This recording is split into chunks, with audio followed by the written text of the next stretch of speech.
इसमें हम आपके बिल्कुल खिलाफ खड़े हैं। भाजपा के प्रवक्ता को बिल्कुल ये बोलना चाहिए था। और मैं तो कहता हूं इसमें और नीचे चले जाओ, अगले पिछड़े पसमानदा भी बताओ, चूंकि आप लोग बवाल ही इस नाम पे काटते हो। अभी आप क्या कर रहे थे? मजहब देख के अपराधी मार रहे हो, जात देख के मार रहे हो, तो लिस्ट में मजहब और जात बताना जरूरी है, जरूरी है, इसलिए बताया जाना चाहिए। अब बताइए। हाँ। जी। अभी बीजेपी के प्रवक्ता ने एक बात कही कि हमारी ये नीति है कि एक हाथ में फूल दूसरे हाथ में त्रिशूल। तो मैं इसी बात को कहना चाह रहा हूं कि अपनी की पार्टी में आप फूल दे रहे हो और दूसरी पार्टी में आप त्रिशूल पकड़ा रहे हो, तो मेरा कहने का मतलब यह है कि फिर त्रिशूल का काम आप ये चाह रहे हो कि दूसरी पार्टी वाले अगर गड़बड़ करे तो उनको छोड़ दिया जाए, ये कह के भाई ये भी नेता है, इनको भी छूट है कुछ खाने कमाने की, ऐसा करें? छोड़ा जाए? नहीं, बिल्कुल ना छोड़ा जाए। अभी तक तो आप मुख्तार अंसारी के खिलाफ अपराधी बता के कार्रवाई कर रहे थे, अब उन्हीं की पार्टी को अंदर ले लिया और उनके बेटे को आपने अपनी पार्टी में ले लिया, अब वो दूध का धुला है। इस पर भारतीय जनता पार्टी जवाब दे पाई? अभी किसने पार्टी में ले लिया? मुख्तार के लड़के को किसने पार्टी में ले लिया भाई? क्यों किसने पार्टी में ले लिया बताओ? हाँ, उनका बेटा ही तो है। नहीं, राजभर जी की पार्टी में कौन है? हम उत्तर दे दे। उनका बेटा ही तो है ना। एक मिनट, राजभर जी आ गया, उनका बेटा ऑटोमेटिक आ गया। अरे मिसम जैदी, एक मिनट सुन लो। जिनकी पार्टी है, जिनके कुर्ते की जेब में उसकी मुहर रहती है, वो है ओम प्रकाश राजभर। वही संविधान है, वही पार्टी है, ठीक। ओम प्रकाश राजभर ने कहा इससे, रुक जाओ अरविंद जी, अभी नहीं, इससे हमारा कोई लेना देना नहीं। अखिलेश यादव ने कहा था ओम प्रकाश भाई हमारा आदमी है, इसको आप चुनाव लड़ा दो अपने सिंबल से। बोले हम गठबंधन में थे, हमें उनकी बात माननी पड़ी, हमारा इससे कोई लेना देना नहीं। राजभर जी उत्तर प्रदेश की बागडोर संभाल रहे हैं, वो मुख्यमंत्री बनने की तैयारी कर रहे हैं उत्तर प्रदेश के अंदर, और उनकी इतनी भी मतलब चीड़ हो गई थी मानसिक स्थिति के वो ये नहीं समझ पा रहे थे कि किसको रखना और किसको छोड़ना। जो वो कह रहे थे उसको रख के ले रहे थे। अगर वो कहेंगे दाऊद इब्राहिम को टिकट दे के लड़ा लो, तो क्या राजभर जी दाऊद इब्राहिम को लड़ा लेते? ठीक, हम उत्तर देते हैं, ठीक है, वो उत्तर आलोक वर्मा ने यार, ठीक है। मैं समझा दी, एक मिनट रुकिए। गठबंधन के खेल में उम्मीदवार हमारा और चुनाव चिन्ह तुम्हारा, ये बहुत कॉमन प्रैक्टिस है, पूरे देश में होती है, हर गठबंधन में होती है। मैं बिना गूगल देखे अभी 10 बड़े लोगों के नाम बता दूंगा इसे, ठीक। इसलिए ये कोई नई बात नहीं कि हम इसमें कहीं नहीं, ऐसा होता है। बोले यार मीसम को आप एडजस्ट कर लो, ठीक है, उन्होंने कहा पवन दीक्षित को आप कर लो, बोले कर लेंगे। जनता पार्टियों के पास इसलिए ये तर्क यहां नहीं चलेगा, ठीक। एक मिनट, पवन दीक्षित, मसला वही, जो लोग ये आरोप लगाते हैं कि चेहरा देखकर, जात देखकर, धर्म देखकर उत्तर प्रदेश में अपराध के खिलाफ कार्रवाई हुई, वो ऐसे उदाहरण खुद लाएं, अपनी मेहनत करें, रुपया पैसा लगाएं, वकील खड़ा करें कचहरी में, या कहीं से पुराने जो जजमेंट हुए हो वो लेके आए। कभी ये भी तो बताएं। मैं ये, आप कितना दोहरा चरित्र है। अतीक का लड़का एनकाउंटर में मारा जाए तो आप लोगों ने कहा लोकतंत्र की हत्या हो गई, संविधान की हत्या हो गई। मैंने अपने सहयोगियों से कहा जाके देख के आओ, लोकतंत्र खत्म हो गया देश में। बोले नहीं भाई साहब चल रहा है। मैंने संविधान, बोले वो भी है। मैंने अच्छा, हमने सुना भी कि लोकतंत्र और संविधान की हत्या हो गई क्योंकि अतीक का लड़का मारा गया। और वही बिजनौर में 2.5 लाख का इनामी मारा गया। बोले नहीं, विपक्ष की प्रतिक्रिया भी तो मजहब देख के ही आती है पवन जी। नहीं, पश्चिमी उत्तर प्रदेश वाला नहीं पता, बिजनौर वाला 2.5 लाख का मारा गया था हिंदू। 2.5 लाख के अपराधी को अतीक अहमद के बेटे से नहीं मिलाया जा सकता है। क्यों? अतीक अहमद का बेटा कोई पेशेवर अपराधी नहीं था। लो भैया, जय, बहुत ही सुंदर बात, ठीक, उसके लिए कोर्ट है, उसके लिए कचहरी है, ठीक। अतीक अहमद तो कचहरी के जजमेंट लाओ ना पवन दीक्षित जी। अभी रुकिए भाई, पवन दीक्षित के बाद जी। देखिए अमिताभ जी, देश के किसी भी नागरिक को ये जरूर कहना चाहिए कि अपराध की किसी के जीवन में कोई जगह नहीं है। और अपराधी चाहे विकास दुबे रहा हो, चाहे अतीक का बेटा रहा हो, अगर वो गलत करते हैं तो गलत का फल गलत ही होता है। अगर वो एनकाउंटर की पोजीशन तक भी आते हैं, मैं उसको सही गलत नहीं बोल रहा हूं।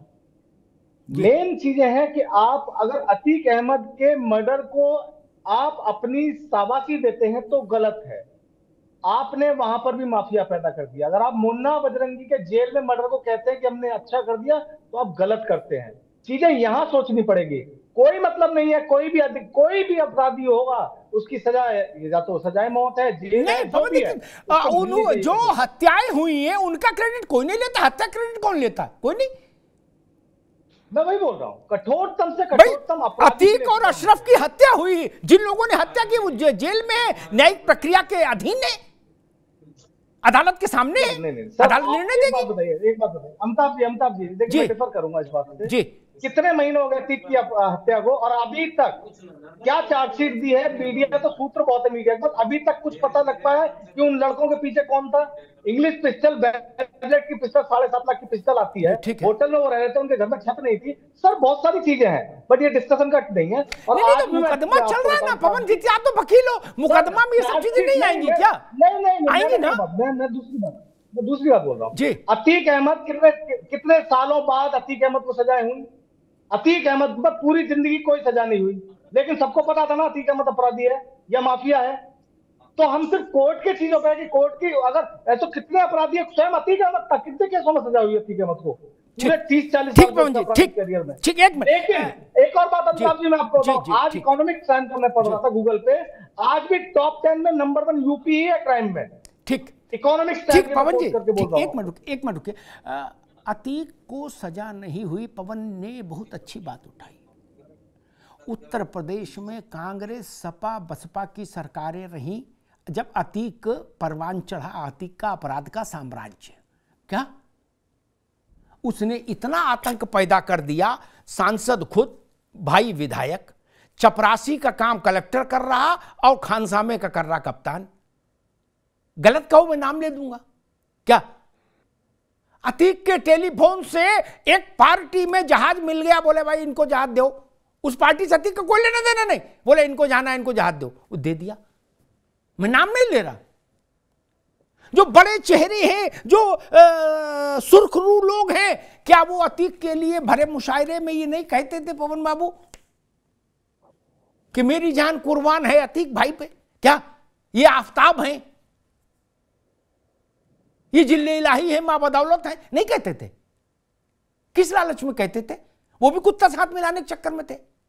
यही ना, नाम लेना ठीक नहीं, आप तो जानते ही हो सब। क्या माहौल वहां से खराब हो जाता भैया। सजा इसलिए मिल पाई, मैंने वकीलों से पूछा, पवन जी बिल्कुल ईमानदारी से बात बता रहा हूं, आलू भाई आ रहा हूं, मैंने वकीलों से पूछा और कुछ न्यायिक क्षेत्र के और लोगों से भी बात की, ठीक, ऑफ द रिकॉर्ड। मैंने कहा अब कैसे सजा हो पाई? मुख्तार को भी अभी सजा हुई, उससे पहले कभी नहीं हुई। वही मुकदमे, वही बातें, वही पुलिस, अब सजा क्यों हो गई? बाकी सरकारों की हुकूमत में सजा क्यों नहीं हुई? कांग्रेस में राजा अमरिंदर सिंह की सरकार तो अड़ गई, बोले तुम्हें मेरी कसम मुख्तार को जाने नहीं देंगे पंजाब से, यही बिरयानी चलेगी। नहीं, 55 लाख रुपया खर्च कर दिया सरकार का, बोले मुख्तार भाई को नहीं जाने देंगे। क्या उनको लात टपक रही थी? पंजाब के आदमी को मुख्तार से क्या लेना देना भाई? वो तो योगी आदित्यनाथ की सरकार अड़ गई, पकड़ के लाई, बांधा। बाद में लोग बताए कि महाराजा पटियाला रात भर रोते रहे, खाना भी नहीं खाए मुख्तार के गम में।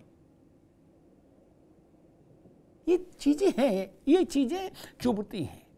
घोषित अपराधियों से आपको दूरी रखनी चाहिए। राजनीति में इतनी शिष्टता तो रहे। खैर आलोक वर्मा जी, बात वही बार बार घूमकर आ रही है कि आप धर्म देखकर कार्रवाई करते हैं, जात देखकर कार्रवाई करते हैं। कोई जैसे अभी मीसम जैदी जी कह रहे थे कि दूसरी पार्टी का आदमी है तो उसके त्रिशूल दे देते हो पेट में, और अपनी पार्टी का तो उसको फूल दे देते हो। कल ऐसा ही सवाल मुख्यमंत्री जी से पूछा गया था जी, एक इंटरव्यू के दौरान जी। उन्होंने साफ साफ कहा कि हम तो अपराध देख करके कार्रवाई करते हैं, हमारी पुलिस अपराध देख के कार्रवाई करती है। और अगर किसी को लगता है कि हमने कहीं कोई अन्याय किया है, किसी के घर में बुलडोजर हमने चला दिया है और नहीं चलना चाहिए, तो अदालतों का तो रास्ता खुला है। किसी निरपराध पर उन्होंने कभी कोई कार्रवाई नहीं की है। उत्तर प्रदेश में अगर हुई हो तो बता दें मुझे। मुझे लगता है कि जरा इस नजरिए से देखना उत्तर प्रदेश को बंद करना चाहिए। आज उत्तर प्रदेश जिस आकांक्षा से आगे बढ़ना चाहता है, जो तरक्की की रेस में आगे बढ़ना चाहता है, उसको सभी दलों को उसके साथ खड़ा होना चाहिए। और मुझे लगता है कि जो लोग साथ खड़े होंगे उत्तर प्रदेश के विकास में, जो राजनीतिक पार्टियां खड़ी होंगी, राजनीतिक पार्टियों के साथ आम जनता भी खड़ी होगी।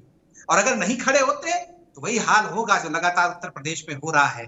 2014 से लगातार हम जीत रहे हैं। कोई भी इलेक्शन हो, 2014 का हो, 2017 का हो, 19 का हो, 22 का हो, कोई पंचायत का चुनाव हो, कोई नगर निकाय का चुनाव हो, लगातार हम जीत रहे हैं और बहुमत से जीत रहे हैं, शानदार तरीके से जीत रहे हैं। इसीलिए जीत रहे हैं ना साहब, क्योंकि उत्तर प्रदेश की जो आकांक्षा थी, उत्तर प्रदेश के नौजवान जिस तरीके का सूबा चाहते थे, यहाँ के किसान जिस तरीके की तरक्की चाहते थे, यहाँ बिजली की जो व्यवस्था लोग चाहते थे, सड़कें किस तरीके की होनी चाहिए यहाँ जो लोग चाहते थे, वही योगी जी की सरकार ने, मोदी जी की सरकार ने उत्तर प्रदेश को दिया है। और शायद इसी परिवर्तन की वजह से कोई भी इलेक्शन हो, 2024 का इलेक्शन आने वाला है, हम पूरे भरोसे में है कि 80 की 80 सीटें भारतीय जनता पार्टी को मिलने वाली है। और ये भरोसा इसलिए भी है क्योंकि अभी उपचुनाव हुआ था, आपने देखा ना, जो गढ़ बनाए हुए थे लोग, रामपुर हो, आजमगढ़ हो, ये हमारा गढ़, वो हमारा गढ़, यहाँ ये वाला समीकरण लगेगा, वहां वो वाला समीकरण लगेगा, यहाँ यम और वाई में दलित जोड़ लेंगे, यहाँ इसमें वो जाति जोड़ लेंगे, सारे समीकरण ध्वस्त हो गए, लगातार ध्वस्त हो गए। आप किसी के साथ जाए, आप बसपा के साथ गठबंधन बना लें तब भी हम जीतते हैं, आप कांग्रेस के साथ चल पड़ते हैं तब भी हम जीतते हैं। आप कहते हैं इनके साथ काम नहीं चलेगा, दूसरे दल आएंगे। अभी हमारे समाजवादी पार्टी के साथ कह रहे थे राजभर जी के लिए, अरे साहब, राजभर जी ने तो साफ साफ कहा ना कि जो आया है वो आपका ही है। आपने कहा था कि कल तक आपसे उनका रिश्ता था, तो आप बड़ी मीठी मीठी बातें करते थे। आज आपका रिश्ता खत्म है तो आपको वो बिल्कुल दुश्मन से नजर आने लगे हैं, दानों से नजर आने लगे हैं। मुझे लगता है कि साहब एक तरीके से चलिए, आम जनता जो चाहती है, आम उत्तर प्रदेश जो चाहता है, उसके साथ खड़े होइए। उत्तर प्रदेश आपके ऊपर भी भरोसा करेगा, निश्चित रूप से करेगा। हम चाहते हैं कि उत्तर प्रदेश में एक मजबूत विपक्ष हो। दैत्य बता के हमारे पास आए थे मदद मांगने, हमारे कंधे पर बैठने आए थे, आप ही को दैत्य बता करके, आप ही के प्रोडक्ट थे वो, और फिर आप ही के पास वापस चले गए। ना हमने उनको बुलाया था, ना हमने उनको भेजा है। पूरी दुनिया देख रही है, सबको पता है कि किस तरह से बेइज्जत होकर के 2022 का विधानसभा चुनाव था। अरे साहब सुनिए तो, मुख्तार अंसारी के भाई को अखिलेश यादव ने, मुख्तार अंसारी के भाई को अखिलेश यादव ने पार्टी दफ्तर में पार्टी में शामिल किया था। अरे साहब झूठ मत बोलिए, वो आपके पास चले गए, मलाई काट के चेहरा जानते हैं, आपका चेहरा किस तरीके से जानते हैं।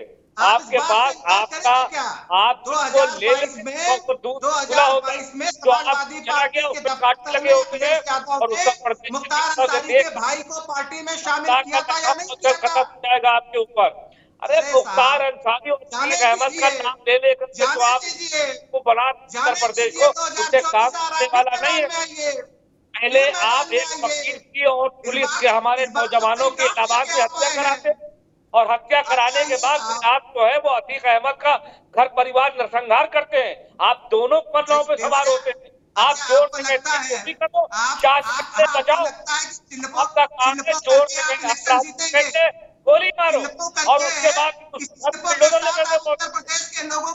आपकी कई सरकार में लॉ एंड ऑर्डर के तहत उसके ऊपर और हमारे दो नौजवान मार दिए जाते हैं। वो आपके परिक्षेत्र में इलाहाबाद नहीं आता है, उत्तर प्रदेश इलाहाबाद के अंदर नहीं आता है। तब आपने हत्या कराई, जब वो मांग रहे थे, भीख मांग रहे थे कि उनको सिक्योरिटी दी जाए, तब आप वो आपकी सरकार कहाँ तबीयत बिगड़ गई आपकी, और उसके बाद आपको आईना तो मेरा उतर जाता है, आंकड़े तबीयत बिगड़ गई आपकी,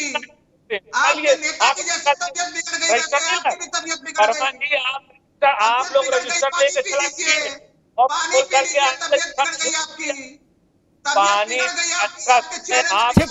दोनों लोग रुकिए, दोनों मित्र रुकिए। मैं एक छोटे सा कमेंट अरविंद जी आपसे लूंगा, फिर बस कंक्लूड करनी।